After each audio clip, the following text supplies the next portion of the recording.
Good evening, everybody. Welcome into tonight's matchup of Ohio State Esports versus Urgottem Poseidon. My name is Braden. I'm joined tonight by Daniel for this awesome matchup. Daniel, how you doing? I'm doing really well. I'm looking forward to the match tonight. We ought to have a lot of fun with this. Yeah, I'm really interested to see. Obviously, this is week one for Ohio State. It's their first match of the season for the spring semester, and I'm really excited to see some of the new picks. You know, how the meta has changed. I haven't really followed the game very much during preseason, if I'm being honest. So I'm really excited to see what's changed, what we get to see that's maybe different. We had a lot of really similar picks, especially at the end of the at the end of last season, and so it'll be really nice, I think, to get some fresh new picks in. Yeah, well, with the off-season meta changes and everything, I'm sure that we're going to see some different play and some new exciting things, so I'm definitely looking forward to that. Yeah, I know, for one, there's been a big emphasis, especially in the mid lane, on range. I know picks like Corki and Victor have been super popular, especially in pro play so far. So it'll be interesting to see if the mid laners here opt into some of those picks, or if they stick with maybe some more traditional picks. I know things like Aurelia, Yo, and Yasuo are still very popular, especially in solo queue. And so, it'll be interesting to see which way the teams decide to go. Yeah, for sure. I think one of the other big changes is with the new Dragon Souls from what was there last season. I think that's another big change we're going to have to look out for. Chemtech in particular is really interesting to me. I think that's quite a unique soul that changes a lot of Champions gameplay, so... Yeah. I mean, they've even, I think, done some work on Chemtech itself, even since it was released. I know they had to deal with the camouflage zones, changing, I think, the size of those and things.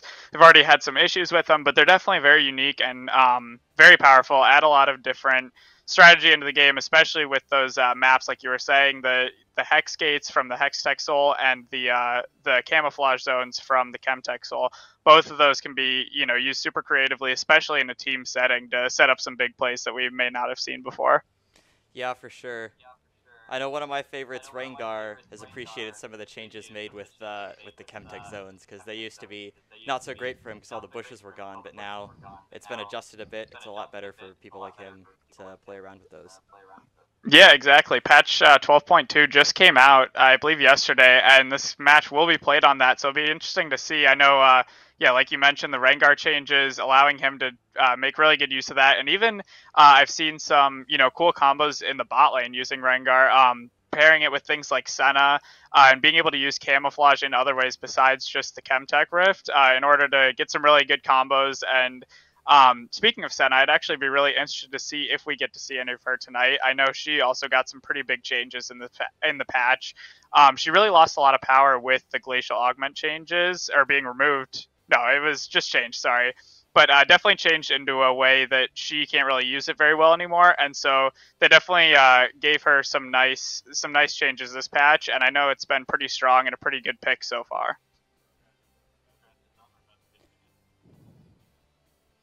And it looks like we are getting ready to head into the draft tonight.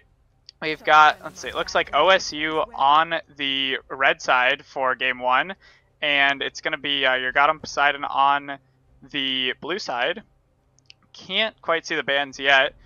But it'll be interesting to see if we do see that emphasis on range outside of the mid lane regardless.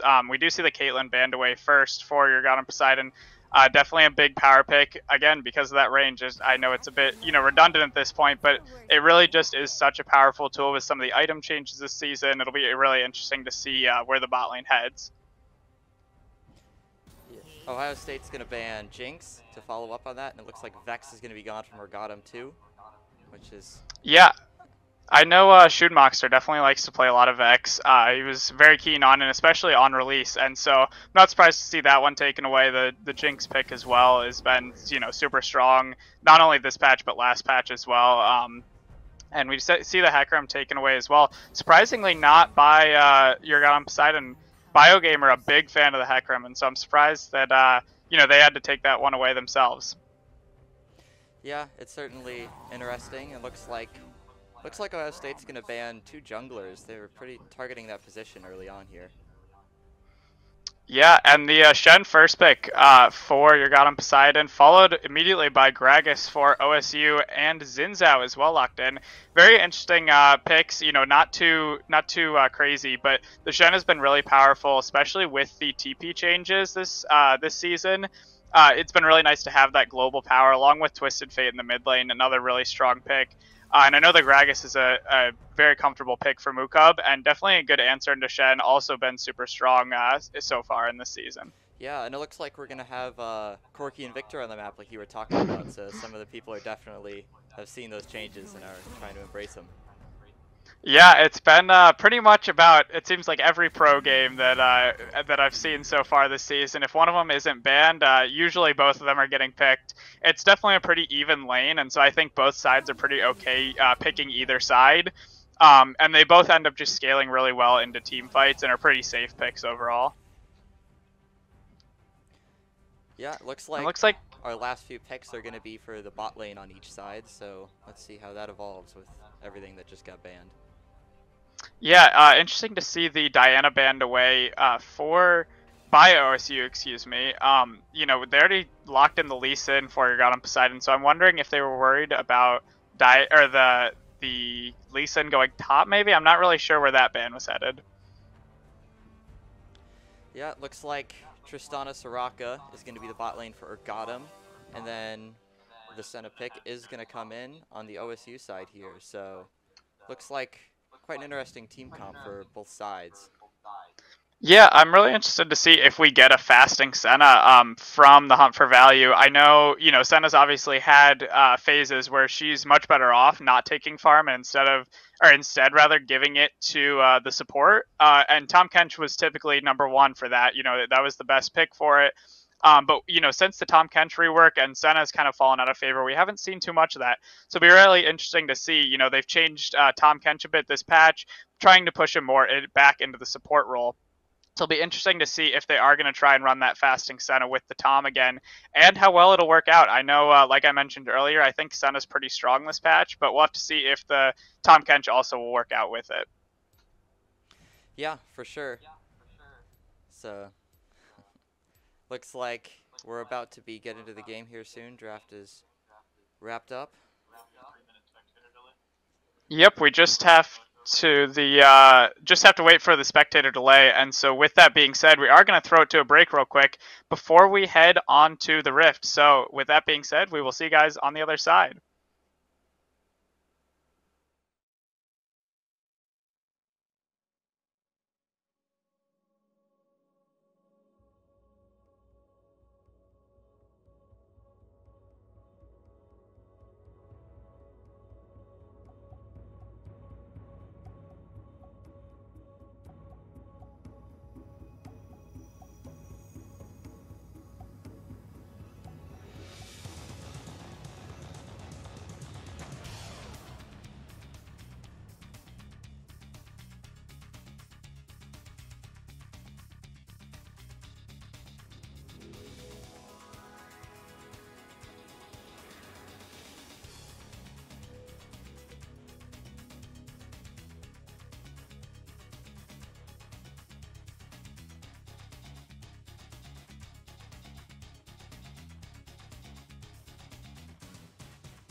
And welcome back, everybody. We are here for Game 1 of this Best of 3 series.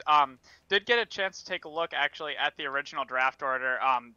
They did end up using a pro draft link to do the draft originally, and so the draft order that we actually saw on stream was not the exact draft order.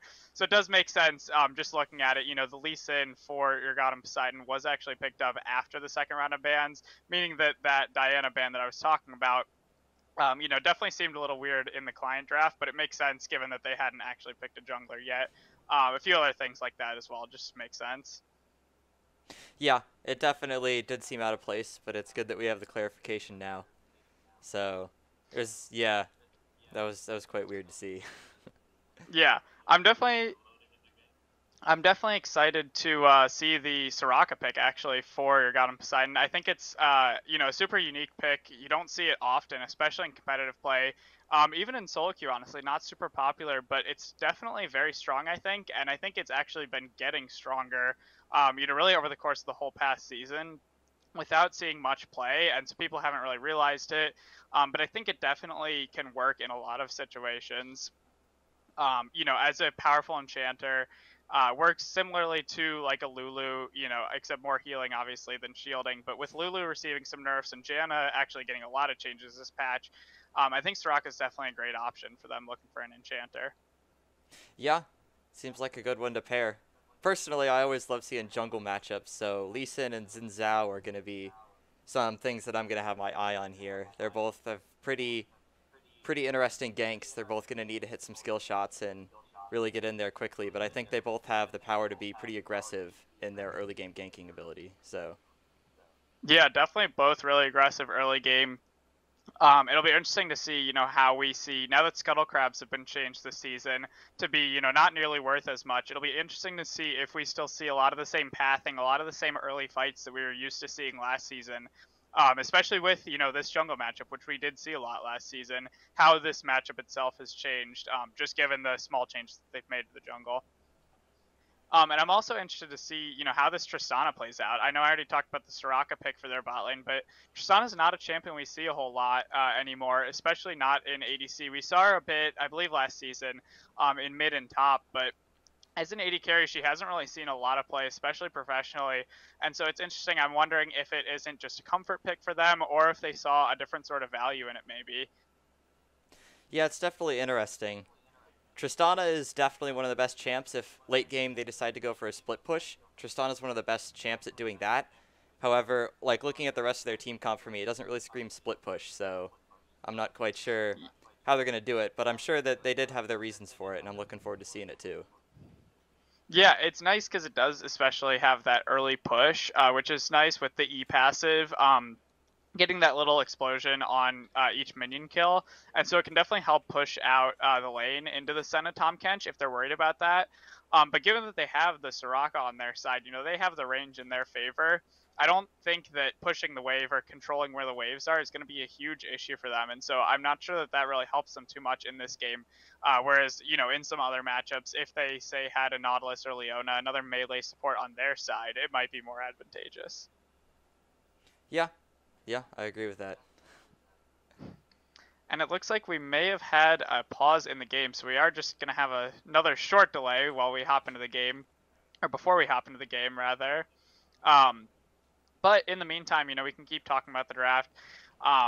Like you mentioned, like I mentioned, the Victor Corky mid matchup, you know, no surprise. It'll be interesting to see, you know, if we see it go one-sided, because at the end of the day, it can be a skill matchup. You know, you can get a one-sided stomp, even though it's, you know, typically a more even matchup, especially with skill disparity being a little higher, you know, in some of these matchups, or in some of these matches rather. In pro play, obviously, you see a lot of, you know, really even matchups, but in these collegiate matches, it's not always the same, and so it'll be very interesting.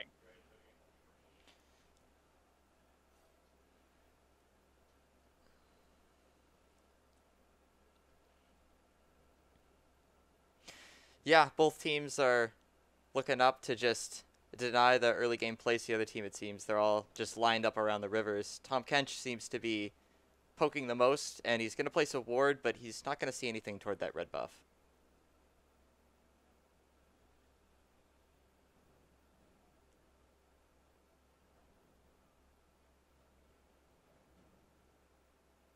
pretty fine. Obviously not going for the Glacial anymore, and so we haven't seen a lot of Senna using, different keystones. I'm sure that's definitely still being tested out, but I can't imagine, anything like lethal tempo or press the attack would really be super beneficial to her. Yeah, I don't think that she's going to be the best to benefit from that. It looks like the junglers are starting on opposite sides.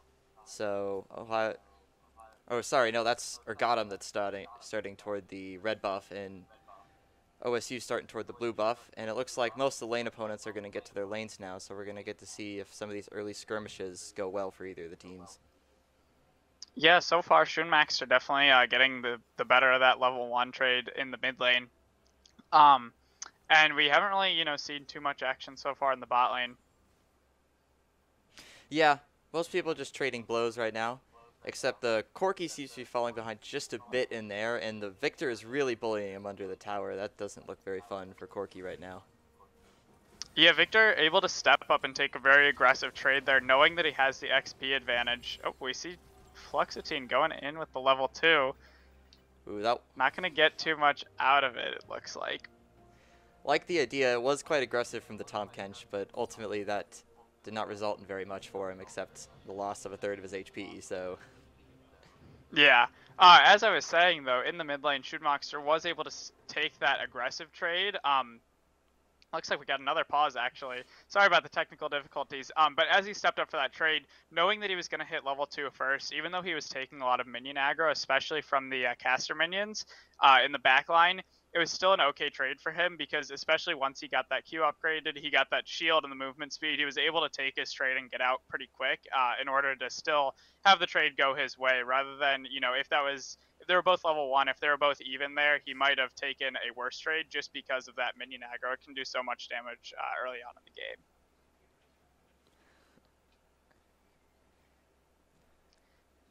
And it looks like we are just waiting on some technical difficulties. No word yet from the teams, but I know we had some computer issues in the loading screen, so I wouldn't be surprised if those continue. But yeah, it's really interesting. I believe these teams have met before in the league last semester, and I'm not sure how that match went, but they're no strangers to each other. And so I wonder if there wasn't any intel, anything they remembered. It didn't look like there were too many huge target bans in the draft. The Hecarim is a pretty strong jungle pick right now, alongside the Lee Sin and Xin Zhao, so that's not anything out of the ordinary. But I did mention Schumacher's Vex that could have potentially been a target ban. Also, again, just another strong pick though, so they may have just been taking that out just because they didn't want to play against it. Either way, definitely a nice matchup between these two teams. Yeah, I noticed on the jungle pathing as well that both junglers, they started at their buffs and then they went straight for their other buffs as well. So didn't see where they went after that, so I'm not sure where either of them are going to look to gank early if they're going to do that, but just to keep in your head, that's where I saw him go. So yeah, definitely an interesting pickup. I hadn't even thought of that. Like I said, I'm not super familiar with jungle pathing this season. So I don't really know. That might be, it would seems pretty typical now, but certainly a change from what we had last season. And it definitely could have to do with that early scuttle change where, they aren't as keen on contesting those early scuttle crabs. It's not a must have to, go grab one of those early on. So I'll be interested to see how that changes their ganking patterns, how that impacts even how the laners play, having to manipulate their waves, setting the waves up so that they're able to get those ganks, or get their lanes in a position ready to be ganked. We'll have to see where that ends up heading. yeah, it's definitely a balance to be gotten there. And then it's especially just with the scuttles in the early game because the vision doesn't mean as much before the Drake or the Rift Herald spawn, so then you don't need to worry about it too much. I imagine in the late game we're still going to see scuttle fights, especially when we get towards Soul and other objectives like that. So yeah, for sure. Definitely, they didn't change the value that vision brings. Once you kill that, able to control objectives super well. And especially, with some of these stronger dragons, like you mentioned, the Chemtech and Hextech being very strong in the new season, it'll be really interesting to, see. We'll get to see them play around, hopefully some of these dragons that we don't know what soul it is yet, but hopefully one of those two new ones, definitely make it very interesting and a very cool little, addition for this first match. yeah, I'd definitely love to see it. I'd love to see them messing around in the Chemfog and the Hextech gates. They're a lot of fun. I personally don't have the greatest knowledge on how to use them and everything, but I'm sure that they've looked at it and they're gonna have something for us if it goes that way. Yeah, yeah, I know. I haven't played too much solo queue yet this season. But I do remember early in the preseason, playing with some buddies. It's definitely a lot of fun when you do get that chem fog or even the hex gates. Being able to just group up all as five and make some cheesy plays. They might not work in this scene, in this scenario, but definitely fun if you're looking for something to try in your own games. And it looks like we are ready to hop back into game. So hopefully we are headed back. Schoonmaxer goes down. It's 4-0 currently for Urgottem Poseidon, so it looks like the game may not have been paused, but instead we may have just lost. Looks like we're just going to pick it up from here. Yeah, Urgottem is taking the early lead here, but it seems like they're also going to try to be taking this Drake, which is big. Ohio State sees what's going on here. They had the flower, but they're not going to be able to prevent them from taking the Drake at this point. And now it seems like the bot lane is going to return, and Xin Zhao wasn't there to contest it, but he's heading toward top side, probably to grab his red buff, and then maybe to gank. Yeah, so it looks like Schoonmaxer has died now twice in the mid lane just to catch us up, and probably looks like just a 2v2 kill in the bot lane as well for Urgottem. That's where they picked up their kills. But yeah, the Shen does have Stand United available, so Ohio State definitely has to be careful in the bot lane here when they're looking to pick their fights. They really need to have a third person around at all times, or else they're really vulnerable to that Stand United and a big play from Alios.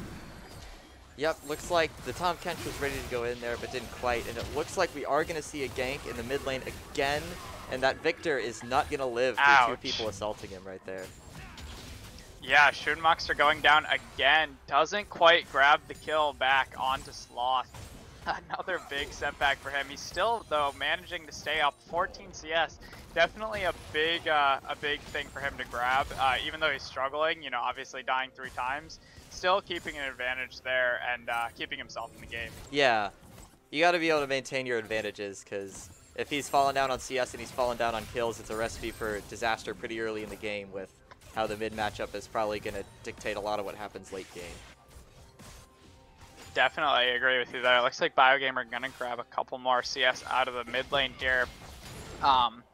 But yeah, so we didn't end up getting to see, unfortunately, that early jungle pathing, but no doubt it played out exactly like we said it would. I can't imagine. I'm sure we were right on that. But it looks like Soraka may be heading.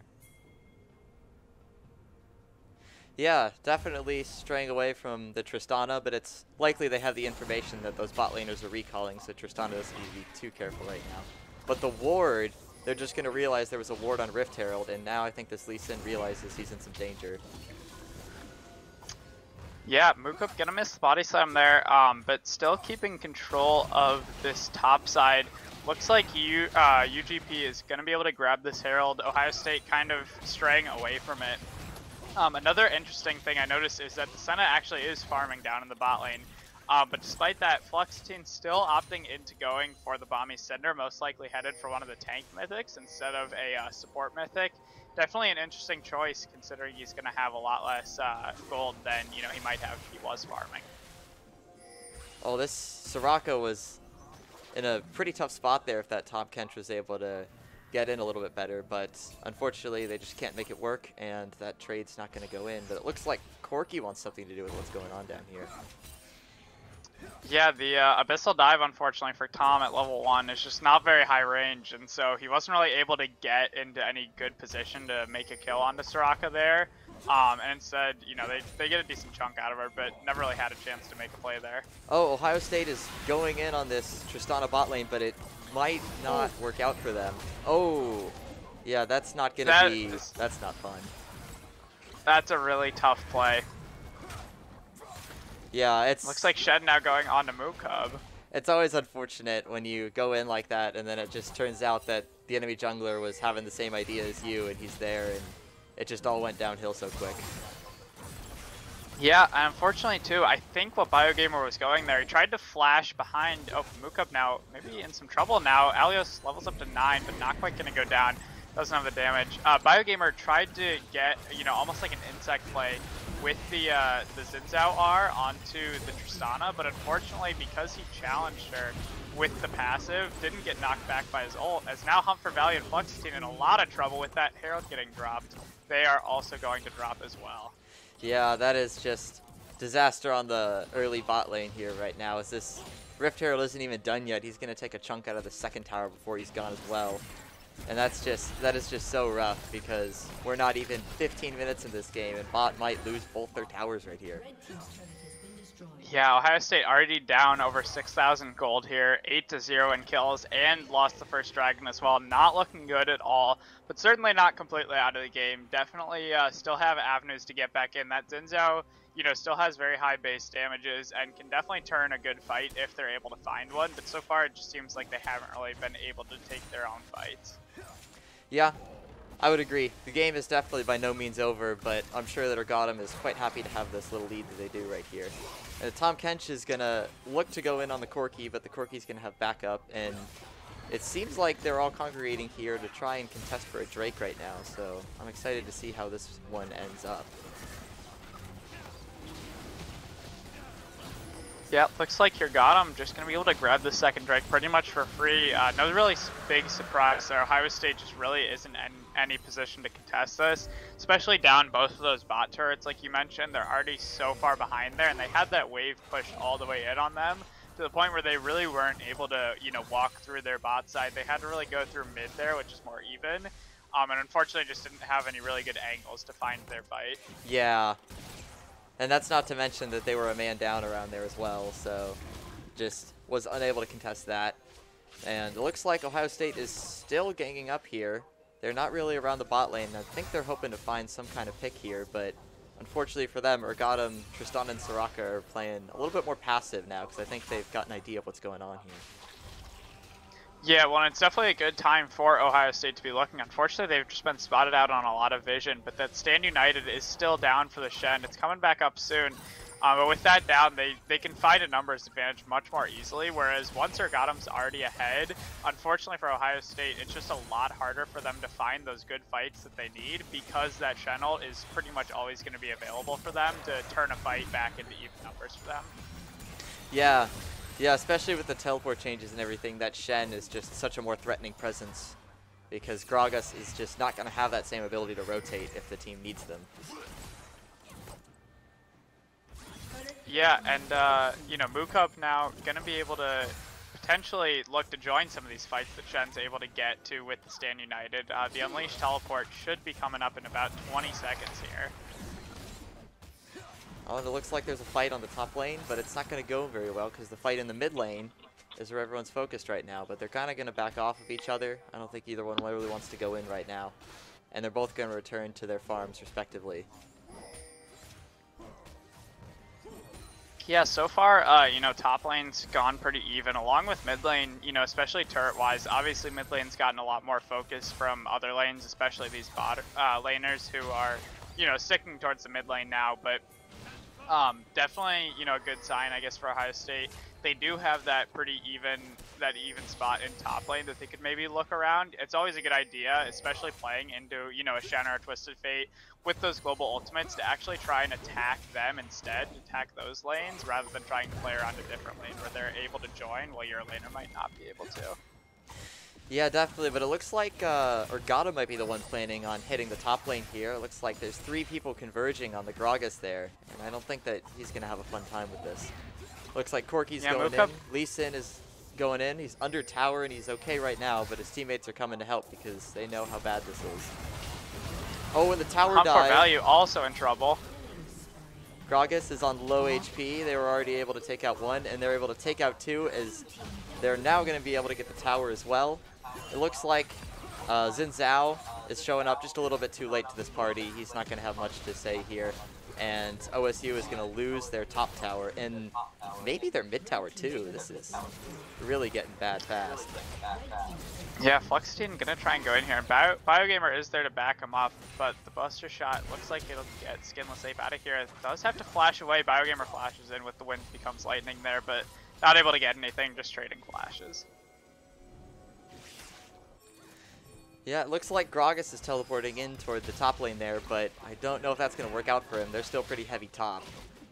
Corki's still waiting there, Yeah. and now he's going to get support, so it doesn't look like anything's going to be dying here except Fluxtain's in trouble.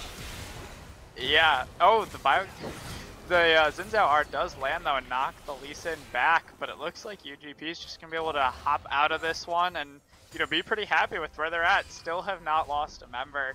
Fluxstein going down, they're definitely stepping up too far. This Tahm Kench, even though he's building, a pretty tanky build, he just doesn't really have the gold to get those tank items that he needs, and so he really couldn't take that much damage and definitely walked up too far. The Lee Sin able to pick him off there.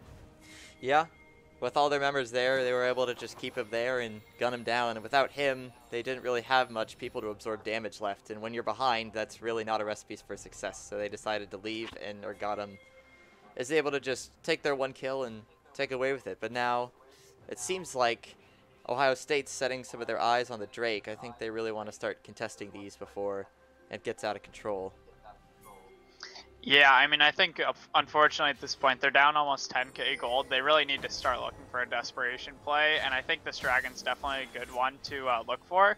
The Shen ult is available, but Mukub is making his way down towards the Dragon, knowing that the Shen's going to be able to join the fight from wherever. It's best for him really to just get down there now, and maybe look to make a play here. But instead, Mukub's on the Rift Herald, now being chased by the Shen up there, and Ohio State's just kind of conceding the Dragon. Yeah, they're conceding the Dragon, but there's still a fight over the Herald, in which Ohio State seems like... Oh, I couldn't actually tell in all that. I think yes, they did actually get it. Wow. So there's something for Yeah, them. Mukub able to grab that away. It doesn't look like he was able to grab...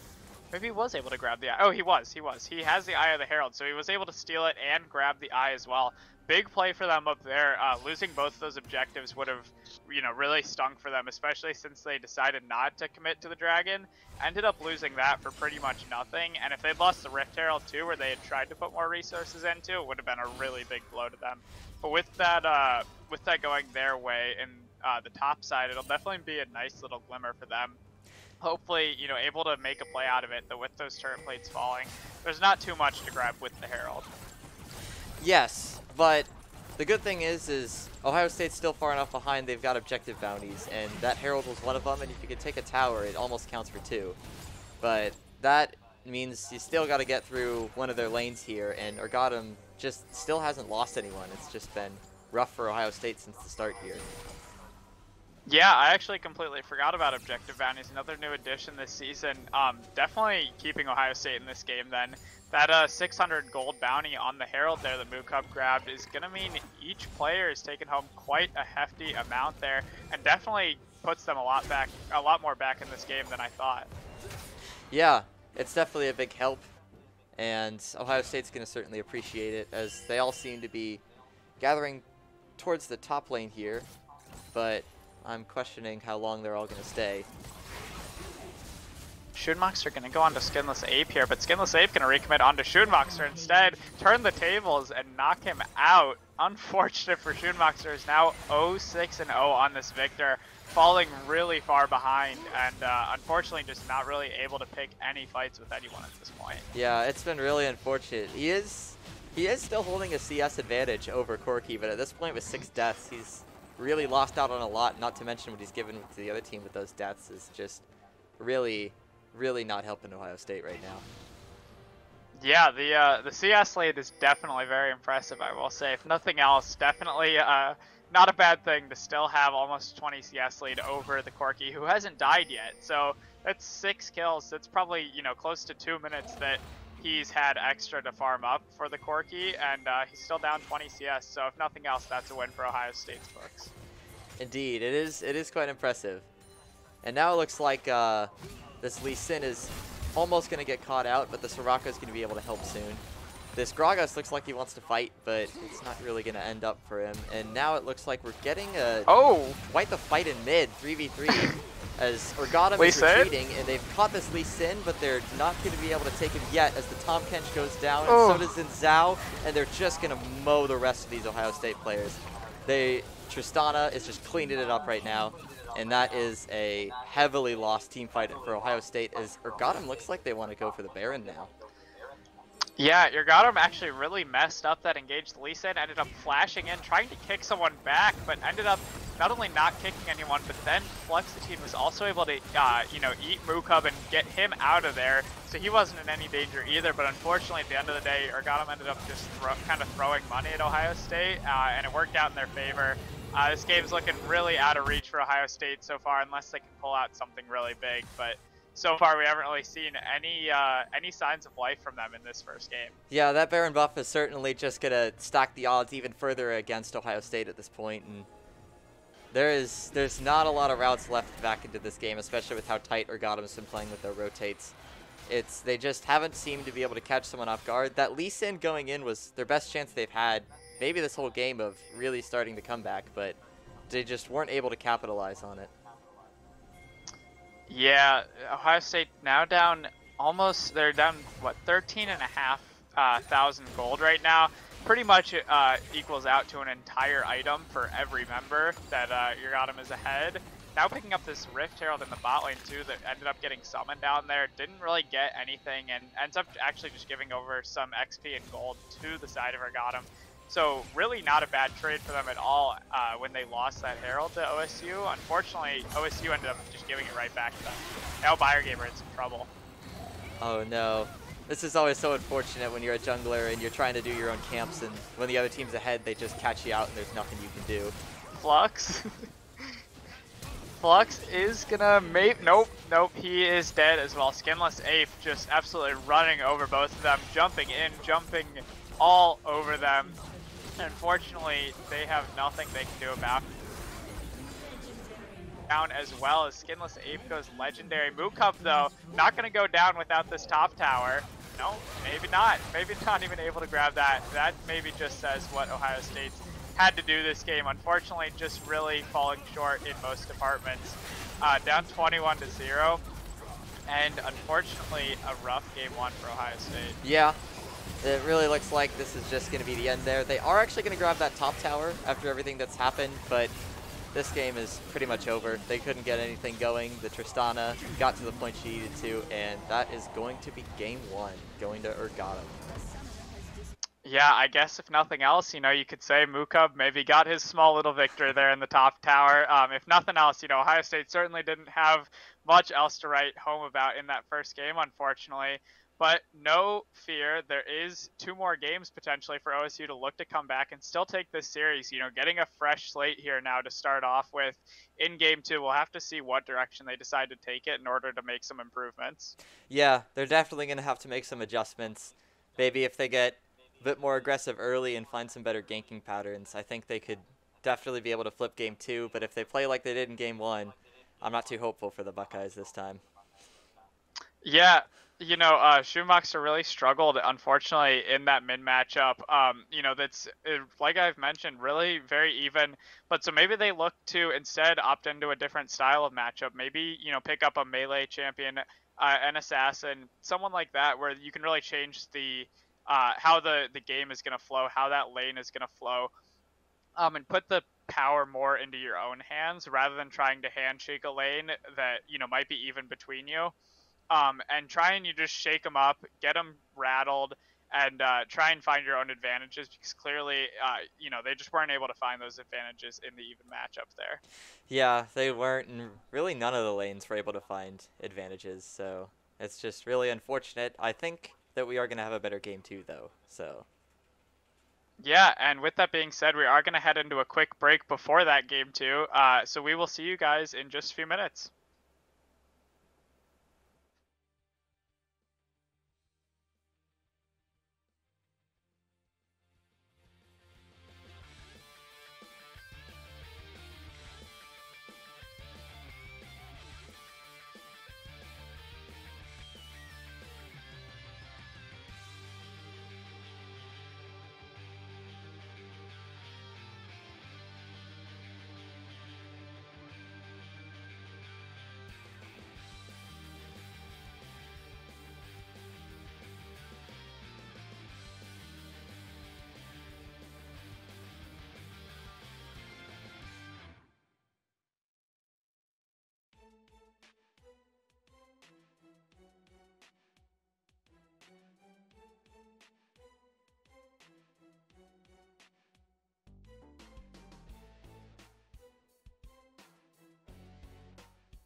And welcome back, everybody, for Game 2 of tonight's best of 3 between Ohio State and Urgottem Poseidon.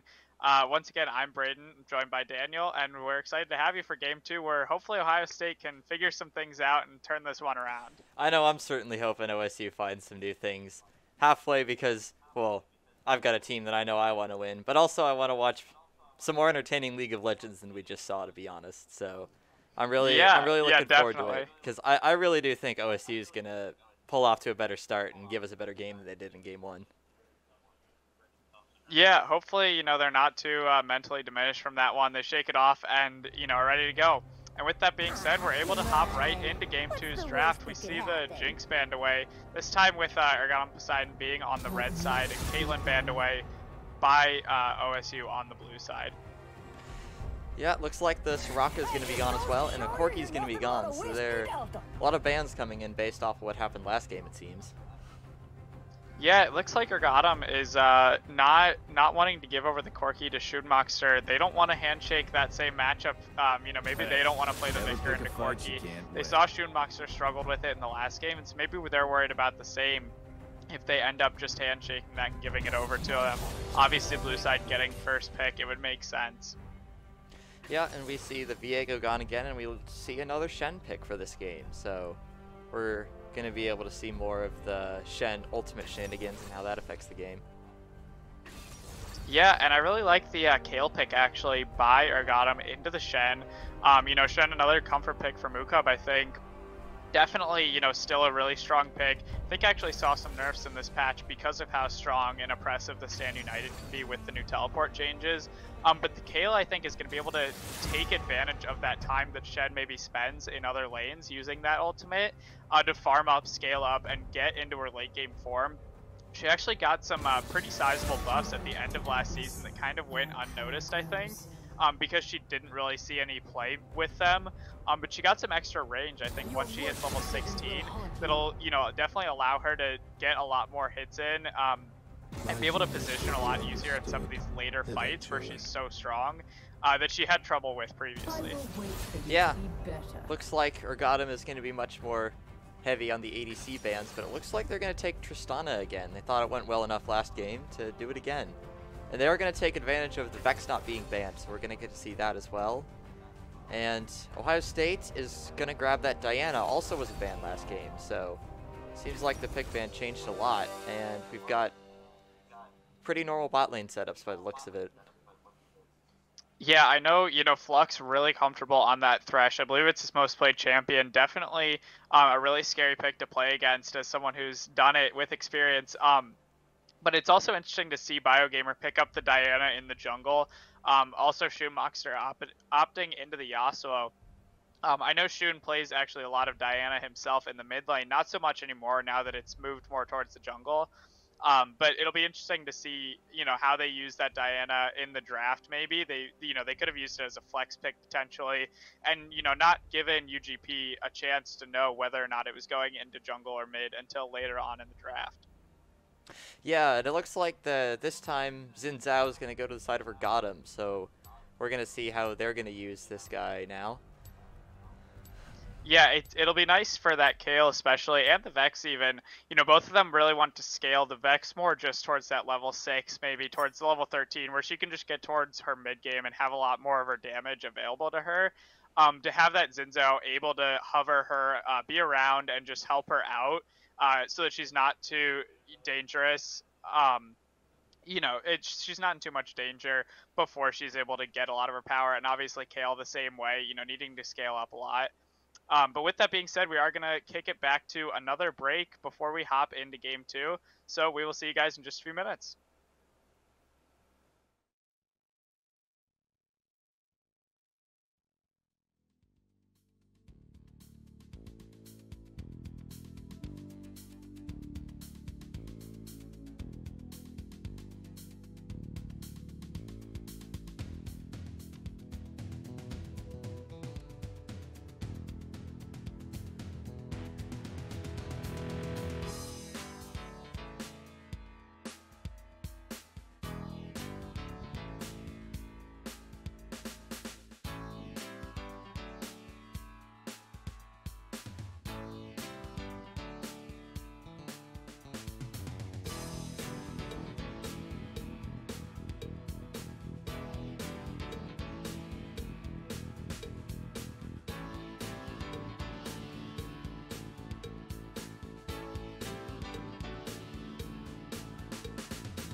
And we're back, just about ready to hop onto the Rift here for Game 2 of tonight's Best of 3 series. Hopefully Ohio State able to extend it and give us that third game that, hopefully we want to, especially Game 1 going so quick. Hopefully gives us a little more to talk about and a little more to watch, later on tonight. Yeah, I'm certainly looking forward to it. So it sounds like we are about ready to head to the game, so we're going to see that in just a few moments here.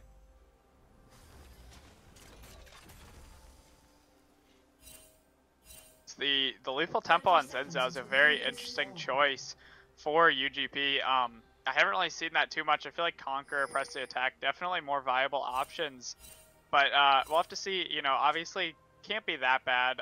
Still gets a lot of attack speed from it. It'll be very nice for dueling. But I'm not sure it's his best option. But prove me wrong. Yeah, well, we're certainly going to be able to see here. And looks like no early skirmishes are going to happen here quite yet as the minions start spawning. Everybody's kind of keeping to their own side of the river once again. Nobody's getting too overextended here. And it looks like the junglers are going to start the same way they did last game. OSU's starting with the red buff, and on the other side, Urgottem's also starting with their own red buff. Yeah, it's interesting both bot lanes opting into taking Exhaust and Ignite for their secondary summoner spells. Very aggressive, very, 2v2 oriented summoners. They're not worried about needing that defense to, cut through the burst, even though the Kai'Sa and Tristana both have pretty good burst. It's going to be very quick fights, I think, between those two in the bot lane. But now Mookub in a bit of trouble up here in the Tri-Bush. Zinzao coming to help out with that, but Schumacher also getting another decent trade at level 1 here onto Sloth. Yeah, that Shen is in a lot of trouble. He was standing on a ward and he didn't know, and it looks like Ohio State is already going to start better than they did last game. They just got the opening kill as the bot lane skirmish is going down, but ultimately the supports are going to pay the price in their HP, and now they're both hiding behind minion waves again. Yeah, note that down, that the official kill score now for the series, I believe, is 22-1 overall. Good for OSU definitely getting on the board, and especially Shun, who struggled so much in the mid lane last game, to get that confidence back, get that advantage, and hopefully show off, a lot on this champion that he has a lot of experience with, and definitely knows how to pilot. Yeah, I just saw this. Xin Zhao just invaded the other jungle. I think he was trying to fish for the blue buff, but he saw the Diana and Shen started rotating, and he got out of there quick, so nothing quite came of that. Yeah, I think Mookub and Pateri both had to burn their flashes, most likely in that little skirmish that we saw starting in Tri-Bush. I'd assume the Zinzao probably trying to flash after him to chase him, and Mookub just having to flash away. But still, definitely a very vulnerable position now for him up in the top lane, especially not having teleport. Even just a gank without a kill could be a good opportunity. But now Schumacher and Flux getting a nice play off the mid lane. Oh yeah, mid lane is getting in. Yasuo is going to tower dive and pick up a second kill. Really good start for this Yasuo. It's already 2 kills up on the Vex. And that's not looking too good for them, but it seems like Xin Zhao and Alistar have something to say about this, even while this skirmish is happening in top lane. Oh, and seems like Alistar and Xin Zhao are almost able to respond by killing that Thresh, but even while it's ignited, it looks like it's going to get away. Yeah, great play by Flux there to get out of there alive. Would have been a huge pickup for them to get that back and get the Zinzao snowballing, to match this Yasuo, who's already so strong now with almost double Vex's CS plus the 2 kills up. Would have given them a lot more dueling power, especially potentially looking for, some plays around mid lane. Now the Zinzao is still even with the Diana, and if they show at any time, I think Ohio State will have a big advantage in that mid-jungle 2v2 right now. Yeah, it definitely is looking that way.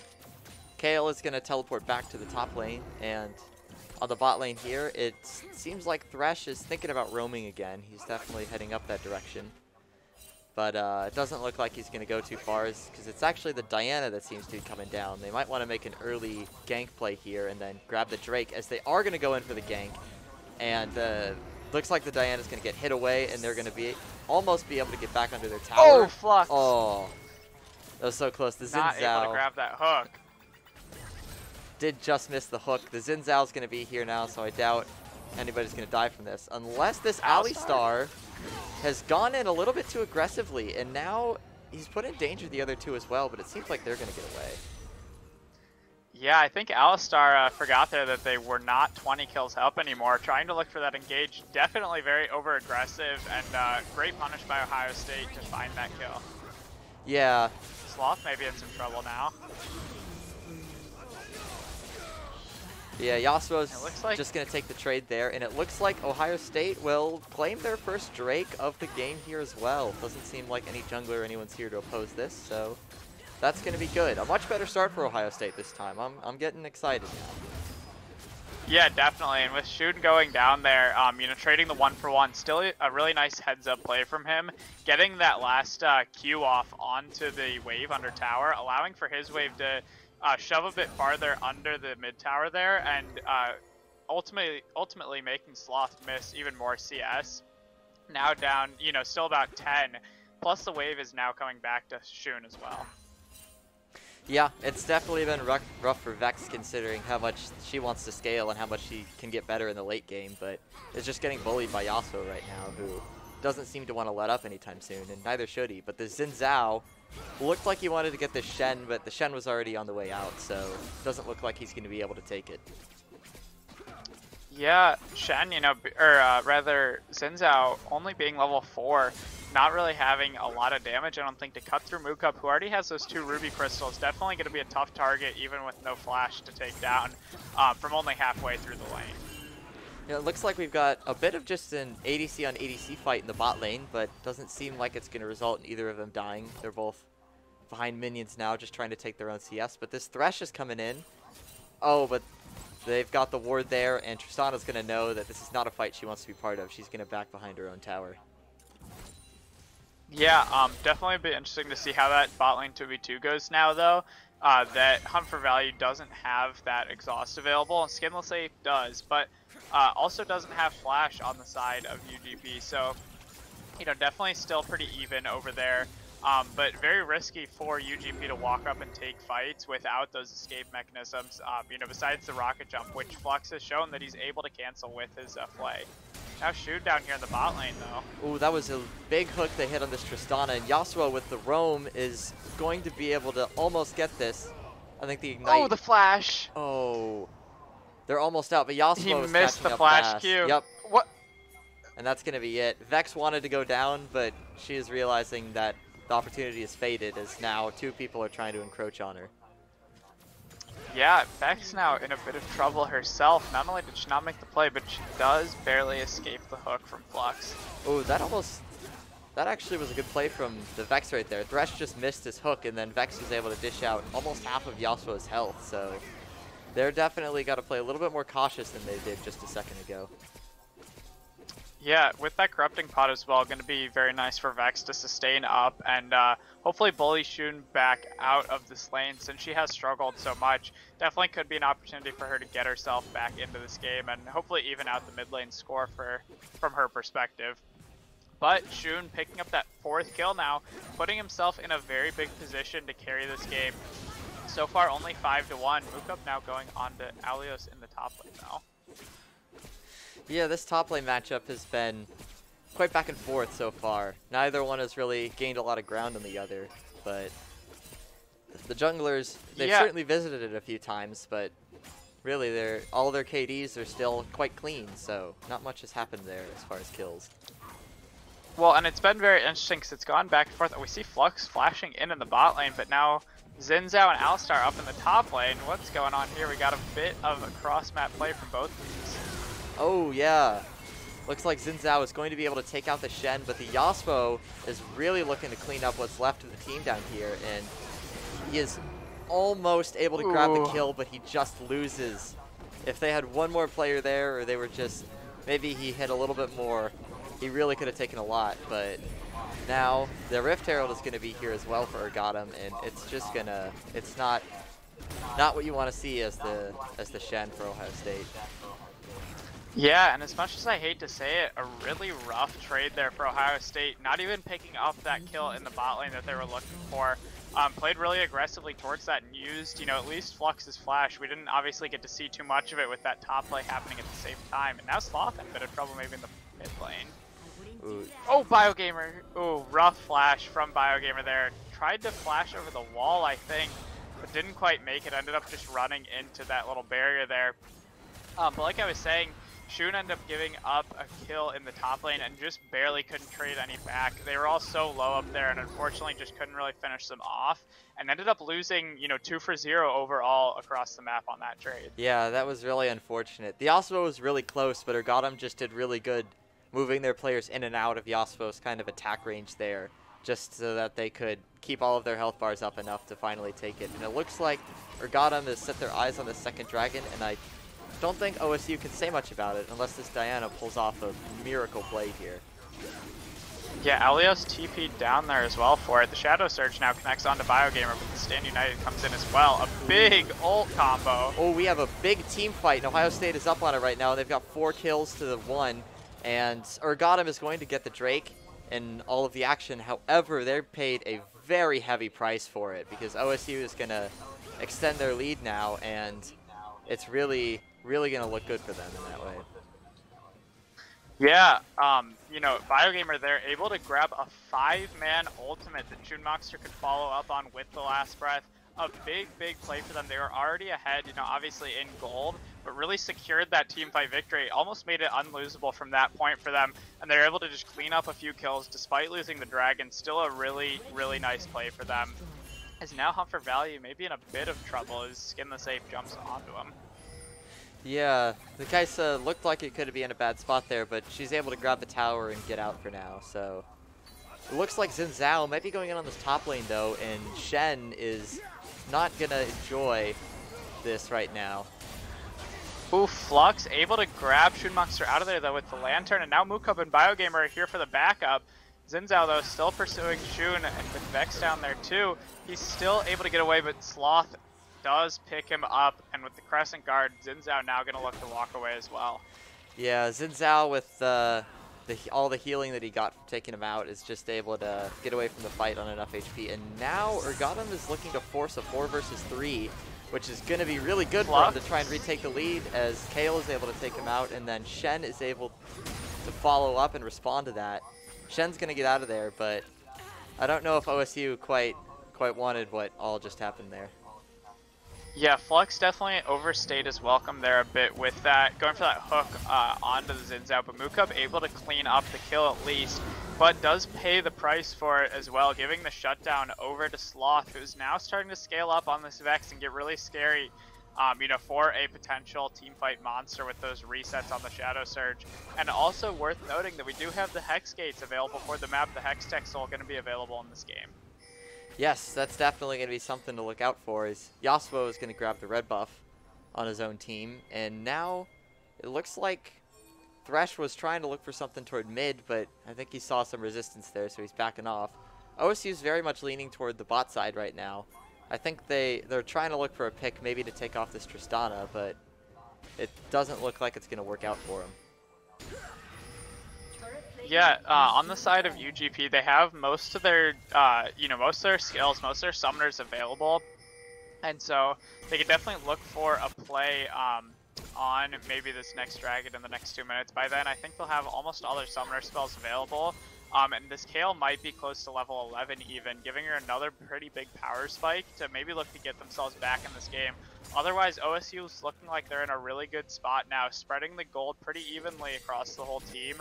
And giving, a lot of both physical and magic damage that UGP has to worry about. Yeah, it's definitely still a good start for Ohio State, and it seems like both teams are kind of aware that they want to fight for this dragon. They've both been sitting in this area for quite a while, but ultimately no fighting is really going to happen, and it seems like a lot of them are going to reset for the time being. Yep, Mookub pushing out this top lane. Wants to, probably apply a lot of pressure up here and keep the wave more on UGP's side of the map so that he is able to look for those plays with Stand United without Alios really able to punish, by taking his tower or anything. Mukub ends up not really losing too much if he does push the wave back out after he ults.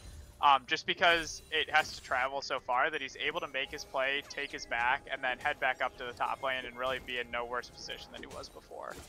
Yeah, and he definitely, because the minions are going to grant vision too, if he's going to rotate with his ultimate, he definitely doesn't want anybody seeing it. So there's that factor as well. And it looks like Diana is over by the Rift Herald, and Kale is looking to contest it, but Yasuo is going to be here too, and a lot of people are rotating. This might turn into a fight for this Rift Herald. Yeah, Sloth's stuck down in the bot lane. It looks like OSU is just going to be able to sneak this Rift Herald before the dragon spawn. Still with 20 seconds left on that. They're most likely now just going to move down there and look to make a play on both objectives, but grabbing this mid wave first to, you know, get some priority on the middle of the map. Yeah, most of all the teammates, everybody just saw each other there in the middle, except for the Vex. The Vex has been sitting down there, and I don't believe OSU has vision. So they could get surprised by this, and this might not work out for them if Urgottem's able to do a really good engage, and then they're able to follow up with the Vex. Sloth still hasn't been seen, but now probably gets spotted out there by Mukub most likely. But behind the pit, still something very, you know, scary to worry about. Shun does have that wind wall, obviously, but it's going to be hard to react to it if it does come over the wall. That Hextech Dragon doing some work on OSU with the Chain Lightning. The wind wall goes down, and now the engage comes in. Yep, and there's going to have a lot of CC. Vex is finally going to be coming in here, and it looks like Urgottem is going to be able to be on top of some things at the time being, but Ohio State is taking it back. Schoonmaker is really cleaning him up with Yasuo, and they're able to grab the ace, and now they're able to grab the dragon, securing both objectives and setting themselves just that much further ahead for the rest of the game. Yeah, Biogamer with another huge moonfall on the Diana. Schoonmakers are able to follow up so nicely with those Yasuo ults on the knockup that it provides.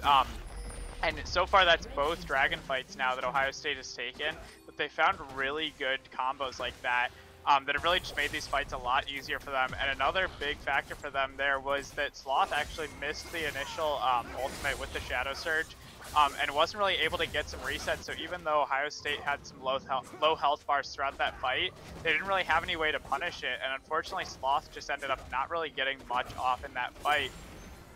And gave OSU a pretty easy avenue to victory, which they, you know, cleanly grabbed. Yeah, I am pretty sure OSU definitely saw that Vex before the fight, and they definitely made good of that, because if Vex was able to have a bigger impact, that easily could have flipped, but they were able to stay in control. Yasuo was able to hit his airborns and keep their CC, and they caught down the last few people and really were able to take advantage of how well that fight went. Yeah, I'm not really sure why Sloth ended up showing himself there either. He was on a pink ward behind the pit, so he knew that they hadn't seen him yet. And I think he had the really good flank there to look on them, but he ended up just deciding that he didn't want to stay in the shadows. But now Bio gonna go in with the Moonfall, and Shun wipes him off the earth with the last breath there. Another kill going over to the combo that has been so scary this game between Bio and Shun. Yeah, that Diana and Yasuo have just been cleaning up people in those situations, and specifically this Vex, who is very, very far behind on the Yasuo on CC. In fact, he's almost 70 CS behind. Sorry, not CC. And that's just going to be, that is going to be rough, because this Yasuo, if it continues to scale better than the Vex, it's going to be hard for them to find their win cons later in the game, especially because the ADCs are still equal in their own CS, so... Yeah, and we haven't mentioned it too much because we've just been so busy with what's been happening on the top side of the map. But Hunt for Value having a much better game this game as well. On the Kaisa, you know, definitely a more comfortable pick for him, and it's showing because Tristana that, you know, really ran over them in the bot lane last game is now sitting at 0-3 and in a big deficit here to this Kaisa, which he clearly is able to pilot very well and has been, you know, making some big plays in some of these fights, getting a lot of consistent damage out, and building towards that Nashor's too. It's going to be a pretty big poke presence, I think, later on with the Void Seekers. Yeah, definitely agree with that. And this Vex, who's still sitting top lane, I think, might be in for a surprise right now, but I think she's aware of it.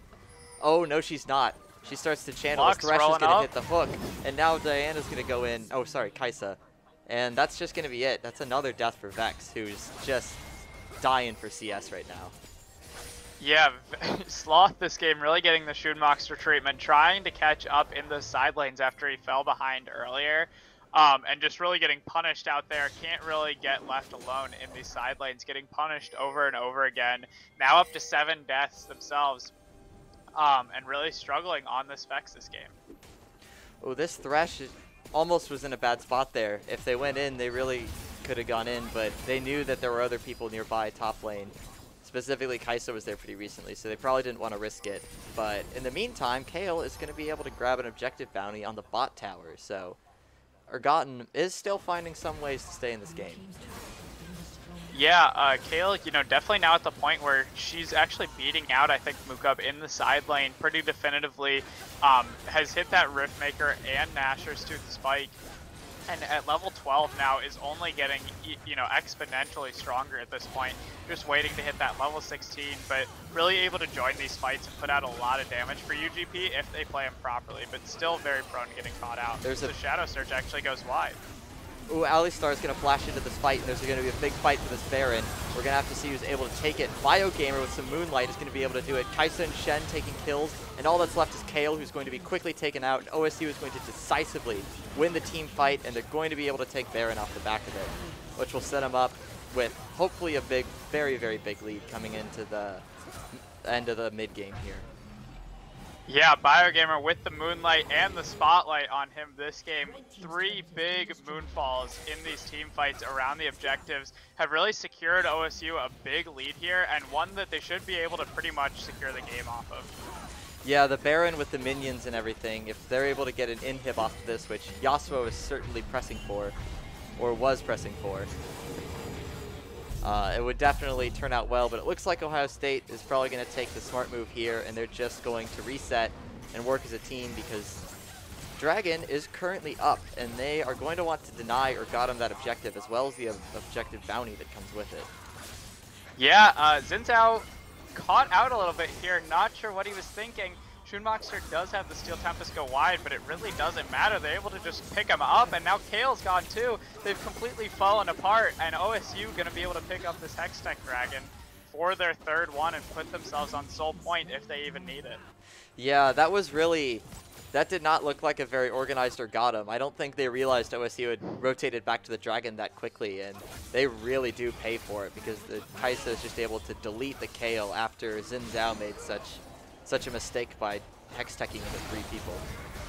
Biogamer, another big in-cage, and Vex tries to flash away, but it really doesn't matter at this point.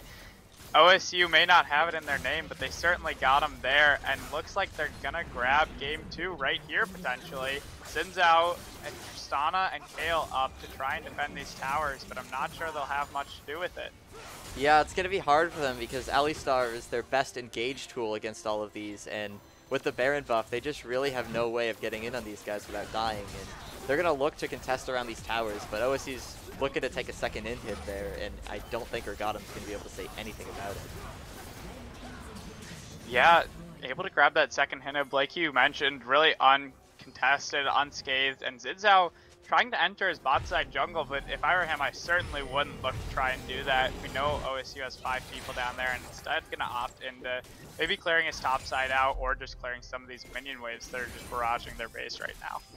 Yeah, those super minions, you really shouldn't underestimate them, especially when they've got 2 lanes pushing on it. That's going to apply a lot of pressure to the base, so definitely something to look out for, and with a little bit of Baron buff left, they could really turn that into an advantage that Urgottem might not be able to overcome. Yeah, I'm actually a little surprised Biogamer opting not into getting a Darksteel this game, even with all the kill participation that he has, but now Schoonmaster going to flash into the Mistral Bolt and fears him, but doesn't really matter, as now they're just dashing onto Vex, and Xin Zhao now as well, taking lives with no regard. Mukub now going to get in on the action, going on to Skinless Ape, who tries to rocket jump away, but is not doing any damage back to Mukub, who is just taking it like a champ. And now this 3rd inhib is going to look to fall, and OSU may look to just press down these Nexus towers. Yeah, at this point they can even just sit around and let the minions do most of the work with 3 waves of super minions coming in, but OSU doesn't seem to want to wait that long. They're just taking out everybody else, and seems like they're going to take this game too after that Alistar goes down, and there is nobody to defend this base. Yeah, Biogamer did a little Fluxatine cosplay there, grabbing Tristana right out of her rocket jump. And with that being said, it looks like OSU able to grab game 2, turn it around here, and send us to game 3 for our series tonight. That was a much better game to watch. OSU played very decisively, and they were really able to get that Yasuo ahead of the game. And at the end of the game, you saw the Yasuo was able to chase down a lot of those kills that just picked off the Urgottem people who were just seemed to be out of position. They didn't seem to really group up together, which is what they needed to, because as Shen, Diana, and Yasuo pretty much traveled together and were able to just take whatever picks they wanted. Yeah, and definitely just a more entertaining game overall. You know, obviously Ohio State winning, always a great sight to see, but just a closer game in general. It felt like, you know, both teams had a better grasp on, or got a better showing, I guess, of what they could do in some of these fights, these bigger fights that we really never even saw in the first game. OSU kind of just got starved out in that game.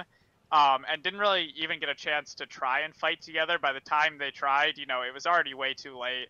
So great to see, you know, a better performance from them here. Clearly didn't, you know, get themselves mentally taken out of it, and they're ready to go for game 3 now, it seems like.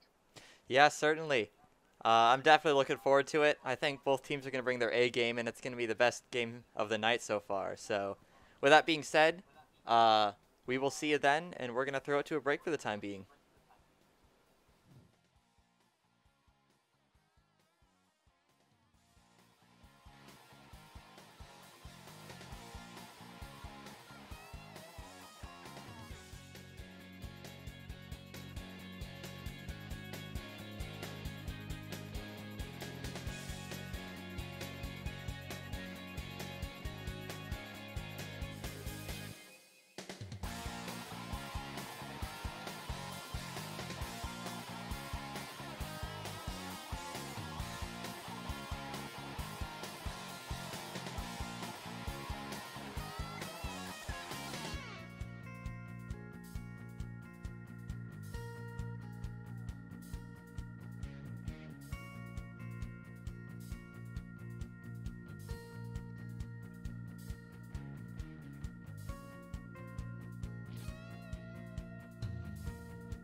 And welcome back, everybody, to Game 3 of tonight's Best of 3 series between Ohio State and Urgottem Poseidon, in Week 1 of the Victoris Triumph series here for the Collegiate League. A really exciting first set of 2 games, two pretty one-sided games, but nonetheless very exciting, even just to see some of this, new gameplay that we get in the new season. Always cool to see some of the champs that are picked, some of the things we see tried out, and really cool just to see these players back in action.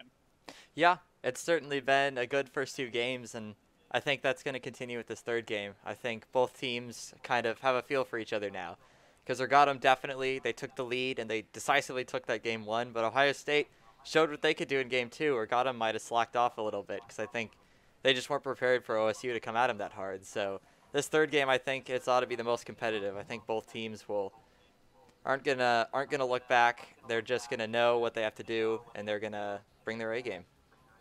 Yeah, both teams have already proven, obviously, that they know how to win. And so in this third game, it's going to come down to the little things. It's going to come down to, just staying strong, still pushing your advantages, not losing focus and losing sight of the small things that you need to get done in your individual lanes.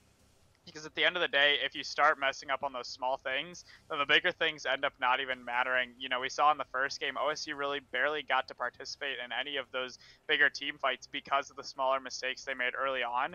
And so, they're really going to need to focus up. And I think, we've seen that obviously both teams know how to win, and they're not unevenly matched. Both teams can definitely, take this third game and take the series. Yeah, definitely. Because we did say that definitely both games were one-sided, but Urgottem didn't stop showing signs of life in that second game. They had a few moments where they didn't look so good, but in fact, I really think that they did have a good showing. It's just OSU really brought their A game to that one. So, and especially with that Diana Yasuo combo, there was just a lot of value that OSU was able to get out of that. Just a lot of damage. Lots of picks, and not to mention how it affected the team fights. Diana Yasuo single-handedly won 2 out of the 3 team fights with some of their wombo combos. Yeah, I just can't do it enough. I'd love to shout out BioGamer again for, I'm not sure we even picked up on it, but he hit a 5-man Diana ult in that first dragon fight, I believe. A really, really big play that honestly snowballed the rest of the game in their favor and really secured them that big early fight that help them get their confidence fully back after the shellacking that they took in game 1. Yes, shellacking is a very appropriate term for what they took in game 1. It was definitely not pretty. So I am looking forward to seeing eventually how this draft is going to come in on the third game. I am expecting that some of the threats that were seen in game 1 and game 2 are going to get banned again. Corki is probably going to stay out of the game. I imagine that one of Thresh, Yasuo, or Diana, one of those 3, I imagine Urgottem's going to have to ban. I don't think they can let one of those 3 into that final game with how well they played on the second game. Yeah, it's definitely, it seems to typically be that the Yasuo and Diana, you can get rid of one of them, and without both of them, the other one, just one of them isn't nearly as strong on its own. So we'll have to see which one they choose to prioritize, or maybe they do try and take away both of them and throw the Thresh in as well. The Thresh, made that really nice early play in the mid lane, helped set Shun really far ahead, and ultimately he was able to then help Bio get a really nice early lead as well, and really made the most menacing combo that we've seen in either game tonight. Yeah, Thresh definitely did his job, and he hit his hooks. It was very good to see, and like you said, it propelled the Yasuo and the Diana forward into the just dominating late game matchups that they had. Yeah, it also really helped counter that Tristana pick that we saw take over in game 1. The flays and the hooks that they were able to grab the Tristana out of their rocket jumps with were really impactful and made the pick a lot less safe than it normally is. Normally they can just hop out of there, and even if they get stunned mid jump, the full jump will still go through, and so even though they do get stunned up, they're able to still get to safety. But with that Thresh pick, they were really able to take advantage of that and keep them in danger much more often. It looks like we're hopping right into draft here with Corki now banned out for OSU back on the red side. Yeah, and there goes the Vex. Even though it didn't have that big an impact on the last game, as we mentioned, it could have. It really was contained very well, so We're going to see what other bands are going to come in here in the first few sets.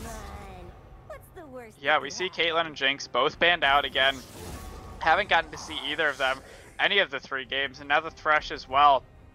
Definitely a good pickup, but notably leaving up both the Yasuo and Diana.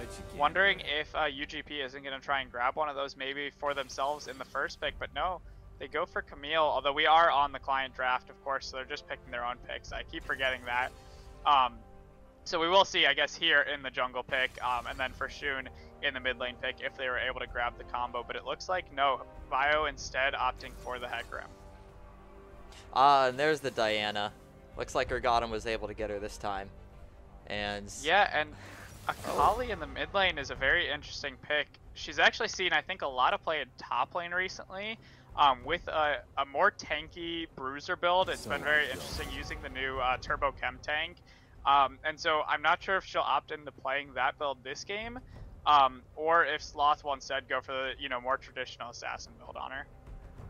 Yeah, and it looks like the Diana Yasuo is going to be split between the teams this time. I think both of them were very aware, so once we have a better idea of draft order, I'm going to imagine that once one team saw it get picked, the other one had to grab the other part of it. So yeah, definitely a nice handshake for both teams. Obviously giving that up, it's such a strong combo. And it does, look like Urgottem did grab the Diana with their first pick on blue side, so it makes sense that OSU probably grabbed that Yasuo right after. And did opt into the Ziggs AD carry as well, so that'll help balance out their damage. Obviously, picking that Yasuo in the mid lane can be a bit of a struggle if you don't have AP in the jungle, and obviously they already had that Hecarim. But grabbing Ziggs is a really nice control piece to add to your draft, give you that AP damage, and a lot of also wave clear that the Yasuo and Hecarim might not add to the team. Yeah, and then the Nautilus alongside the Ziggs, so it looks like we're still gonna see some hooks coming out of Flux for this game. Yeah, another one of his favorite picks, I know. And also will help the Ziggs a lot, just locking targets down, making it a lot easier for Ziggs to land those skill shots, the bouncing bombs, even the Mega Inferno Bomb, able to hit that sweet spot in the middle, doing so much more damage, and can easily turn a 2v2 fight with the big AoE. Yeah, for sure. I think this Akali Yasuo mid matchup is going to be one of the coolest to watch. I really like both their tool sets. They have a lot of interesting movement and ways to mess with vision on the Akali side. I really think that one's going to be entertaining to watch if nothing else. Yeah, and of course, I started out the night talking about how important the range was and how these super long range Victor and Corki, were such high priority and taken in all these matches. And of course, we end the night with 2 melee mid laners, Akali and Yasuo, basically 2 assassins. Just a funny little thing how that happens, ending up going to both of their comfort picks, 2 things that they're really comfortable on, even if it might not be the meta and what other people are playing in other matches. They still feel more comfortable just taking the pick that they know how to execute, rather than trying to execute around what might be slightly stronger right now, but not necessarily in their book. Yeah, well, at the end of the day, when you're in league like this, you really want the tick on the W side and not on the L side.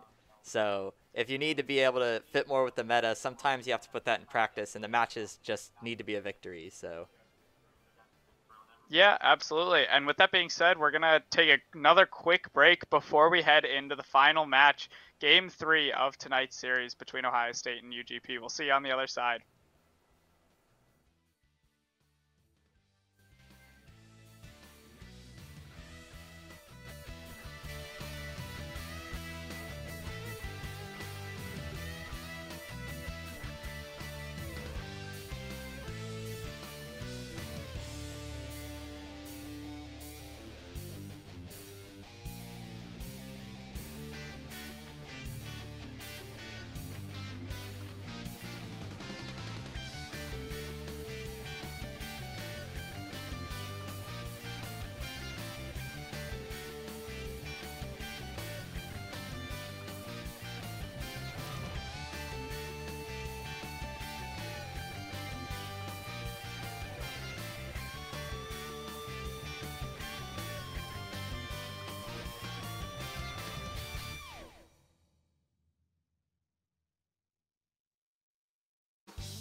And welcome back, everybody, for tonight's final match, Game 3 of the series.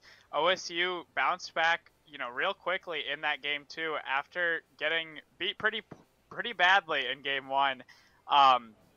But they came back, and we're ready to hop onto the Rift to see if they can do it again in Game 3 to take a second victory.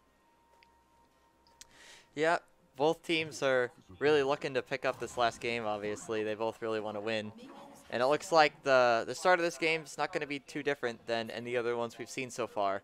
Minions are spawning, and there's really hasn't been any early skirmishes, so...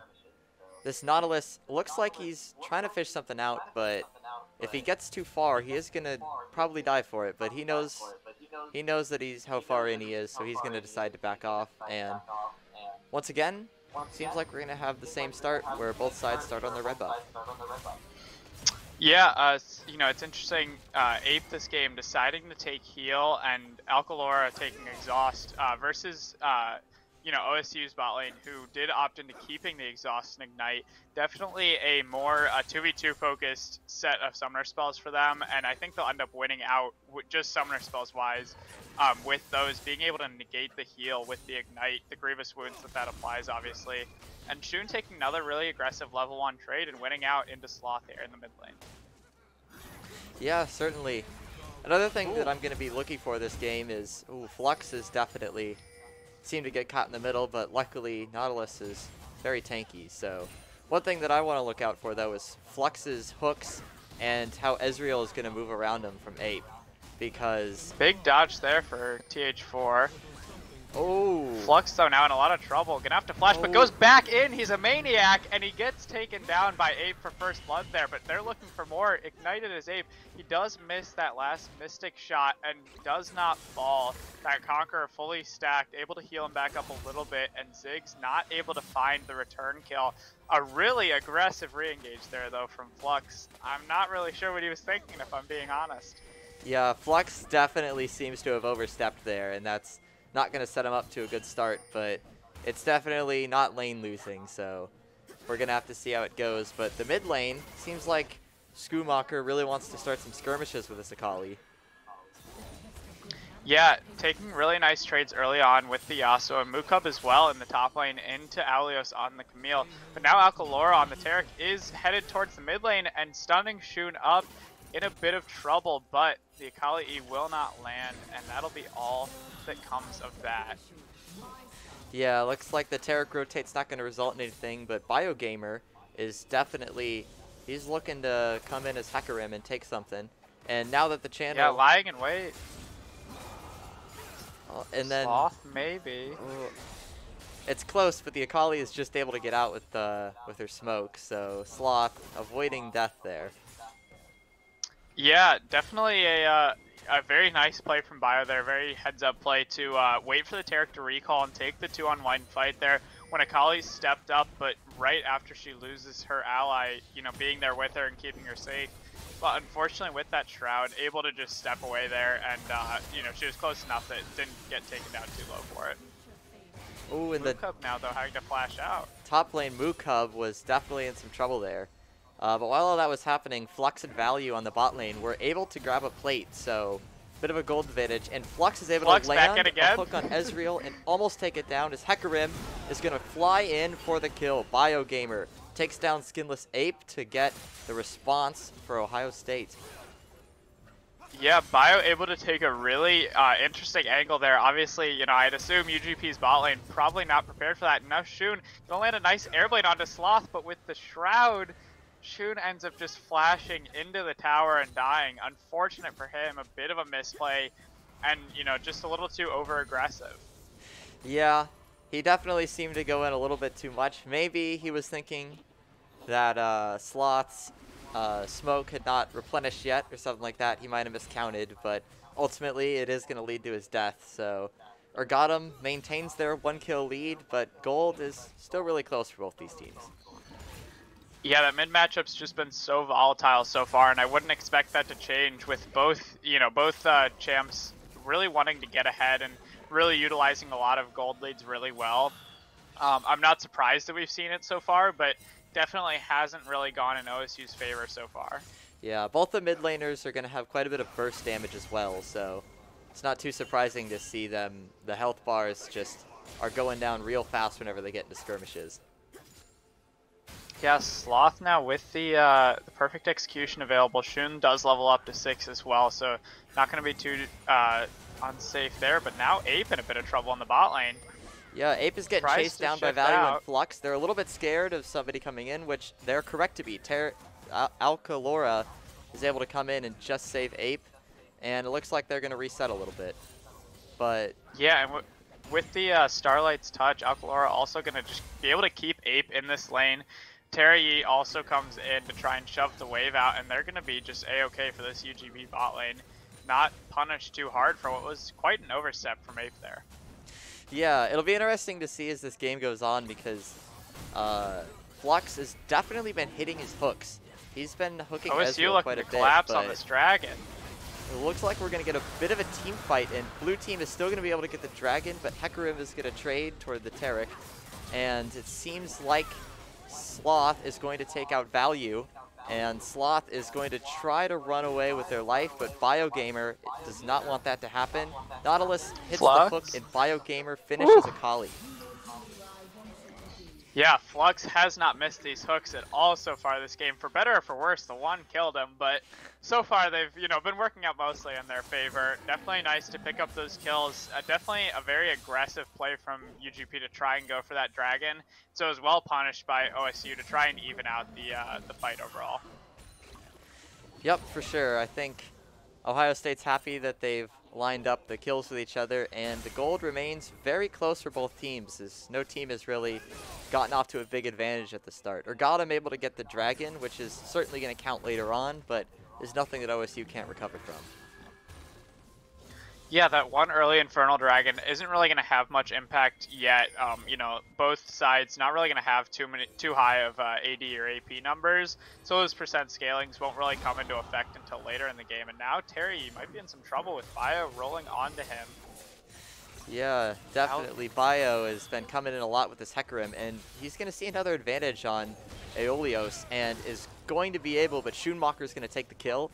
And this Yasuo is going to be able to claim a kill, which is going to be good because he's even on CS with his fellow mid laner, but definitely wants to get higher.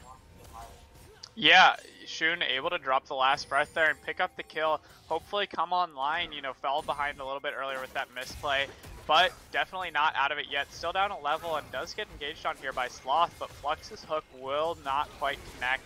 And now UGP gonna try and push onto Ohio State's Rift Herald play. Now Alios going in with the hook shot.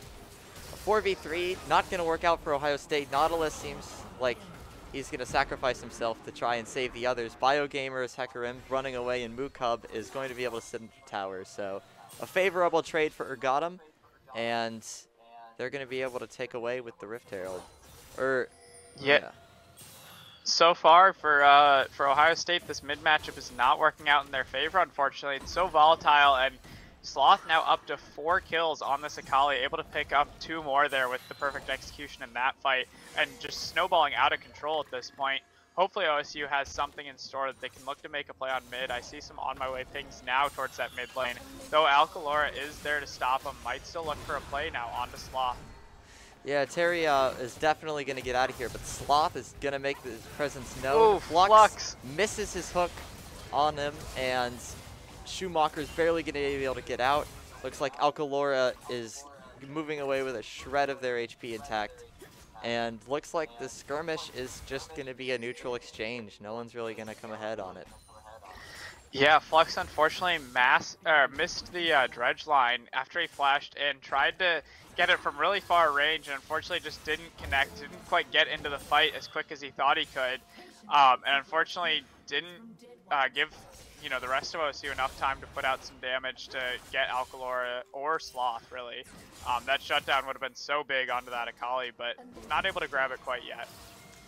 Yeah, that Akali definitely is going to try to keep that lead, and Mookub is in a bit of trouble here, kind of trading places with Aeolios, and Yasuo looked like he was moving up to try and thanks, but Flux hits the root onto Hunt, finally takes out Ape after he gets hooked, And Biogamer is coming down to try and claim more of an advantage for Ohio State, as Diana looks to fight back and is unable to. And then Tarek is able to root himself, but Alcora is not going to be able to get out of this alive. And OSU with a 2-for-none trade on the bot lane, securing a lead in the kill department and the gold department. Yeah.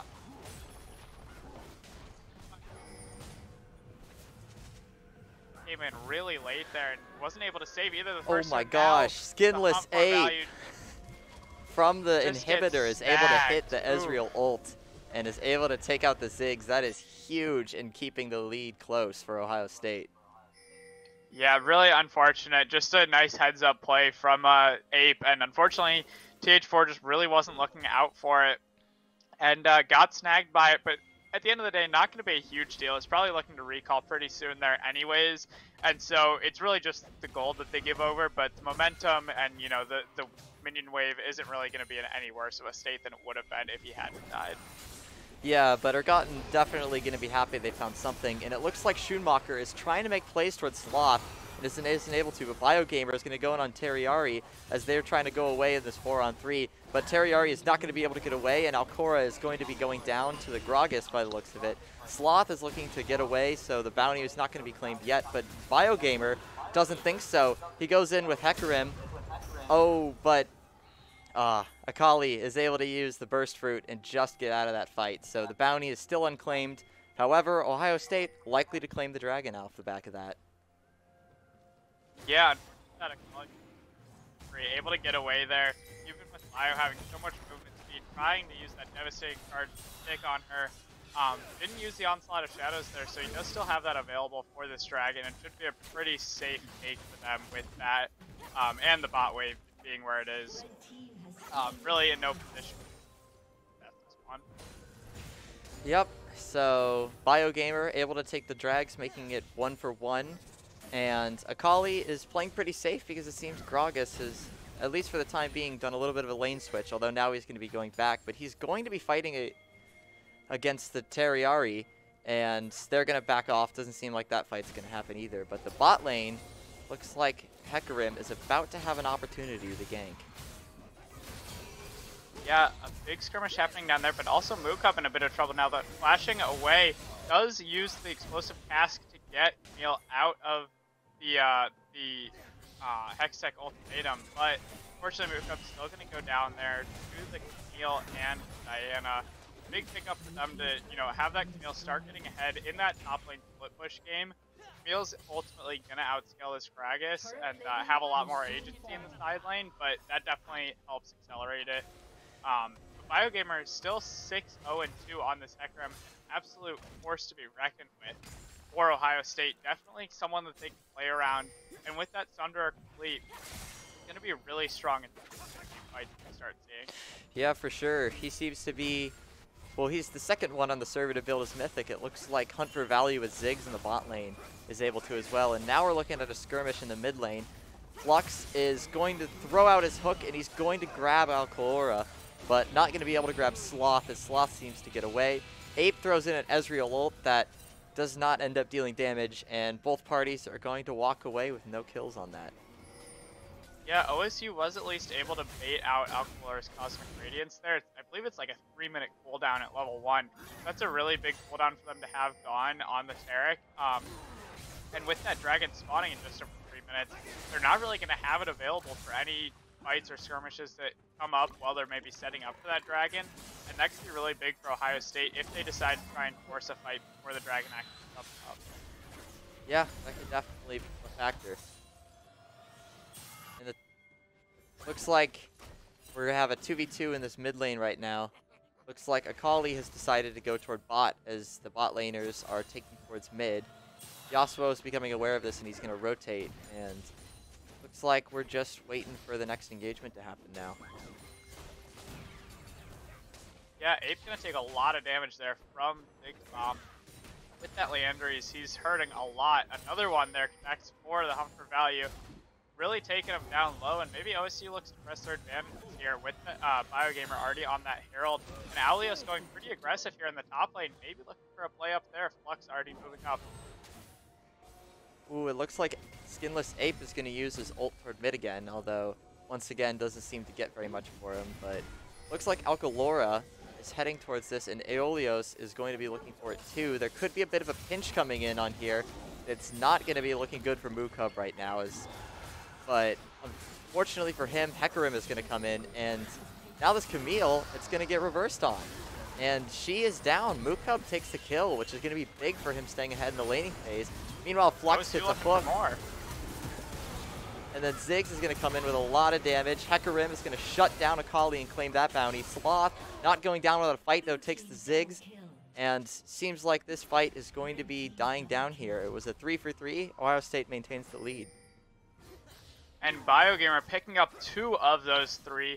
Now going legendary on this Hecarim, including a big shutdown on the Sloth there. Taking, I believe, a 300 gold bounty.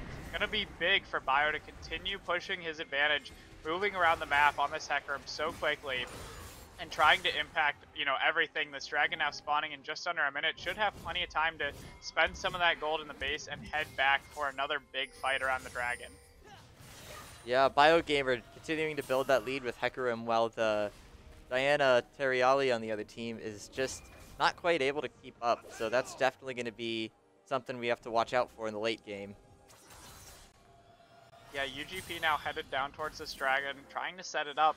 That Cosmic Radiance is available for Taric now, so it did come up a bit sooner than I anticipated. But nonetheless, OSU still in a great position to contest this dragon if they'd like to.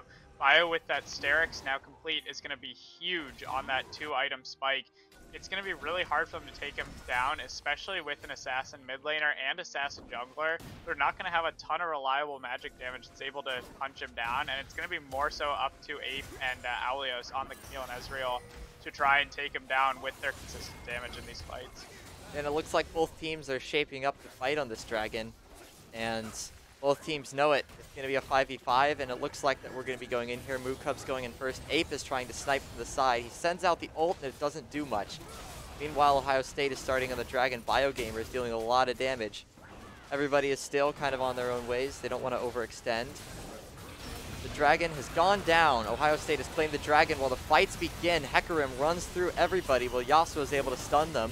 And in the meantime, Hunt for Value is able to take down a lot of them. Ohio State following up with another one. Ezreal finally returns onto Yasuo.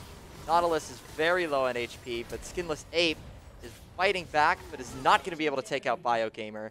And Aeolios going to be the last one standing. Flux is looking for him with Sweeper, but it doesn't look like they're going to find her. Looks like Aeolios is going to be able to get out of there alive, but nonetheless, Ohio State with a huge advantage, taking the Drake and the most kills in that team fight. Yeah, an absolutely massive fight for OSU there. Unfortunately for UGP, got so many of OSU's members really low, but just weren't able to take him down. That Akali not able to finish anyone off really before she went down. And unfortunately for them, ends up being a lot of gold and a dragon over to OSU, where they're already winning these fights that were more even, and now it's just going to be even easier for them to control with that Ziggs. You know, they have some range, they have plenty of wave clear. OSU should be able to take the fights that they won and really be able to work around fights that they don't want to. They do have that luxury, you know, with UGP not having the greatest of engage outside of Alios' Camille. Yeah, for sure. And Ziggs also being one of the best champs to be on his own to split push a lane. That could certainly come into play later. But Nautilus, the Flux, looks like he might be caught off guard here. BioGamer is trying to find a way around, but I don't know if he's going to get there in time. Flux still running from Aeolios. And so Red Turret has been destroyed. Looks like Flux is just going to get away. But at the very last second, Aeolios is going to ult and is going to take down Flux as BioGamer comes in to pick up what's left. But there's going to be 3 players and almost full HP for all of them. Might be able to take this though. Mookub up here now with the Hunt for Value as well. Ape shows up. The 3v4 for Ohio State, but if they hit their engage tools right, they could certainly win this because they still have the HP advantage. Misses. Aeolios is going to go down to Mookub. Mookub's going to follow up in Teria, or is going to try at least. BioGamer takes down the Taric. These team fights are just going the way of OSU. Sloth is able to take down the Gragas, but is certainly going to go down to Hecarim here. And looks like, once again, OSU with a big team fight that they come out ahead on. Yeah, a clean ace for OSU. They're only losing Mukub, taking a really nice fight. Bio knowing his limits, going in when it was a 3v1 in that top lane fight after Flux had gone down, but knowing that he could take the fight and stall it out long enough for his help to show up, ends up getting them an ace and a Baron now with 10 kills, 10 assists, and 0 deaths on this Hecarim, is just running over this game. Yeah. And, you know, so much value being provided by Shun, by Mukub, by Flux, and by Value as well. All, you know, helping in their own ways, giving Shun ways to get into the fights with all their knockups that they have. And, you know, TH4 able to just poke from range and really take some of these health bars low enough that Bio can just go in and kill any of them in basically one set of spells. It's been really good to see how they've worked through this combination.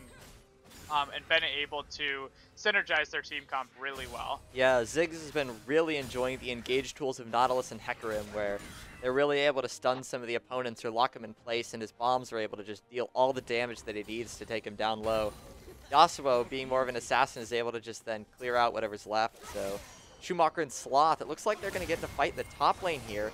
Sloth takes the early advantage and gets ignited under her own smoke, and now Teria is going to look to come and switch the fight and going to shut down the Yasuo.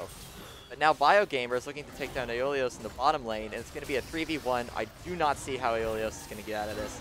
If he's not, Biogamer is going to go legendary, and he is still not died, 11 kills, and is just suffocating Urgottem right now. Yeah, Aeolios really overstepping there in the bot lane. They didn't really have any vision in their bot side jungle, and they knew that OSU was looking to press their advantages, especially with no one really coming to help Shun in the top lane. They had sent 2 people up there to kill him. Really risky for him to try and step up to OSU's bot tier 1, and ultimately gets punished really well by OSU there. Yeah, they definitely punish well, but speaking of overstepping, Flux seems to have gone just a little too far and he gets picked off, but he's not the one with the bounties, so ultimately that death isn't going to mean too much.